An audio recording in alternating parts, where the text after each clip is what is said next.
Guys हम Indians in दो words को इतना गलत बोलने लगे हैं, अब तो हमें गलत भी सही लगने लगा है। पहला है, हम बोलते हैं ना, he is my cousin brother, she is my cousin sister.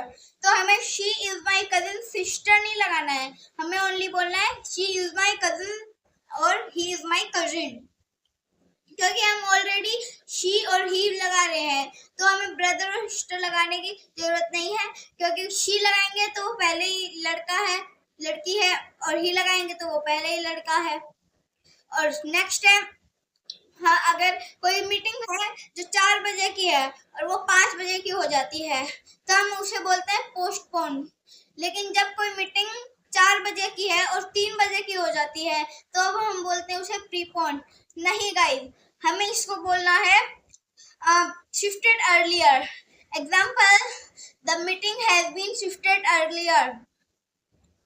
Thank you.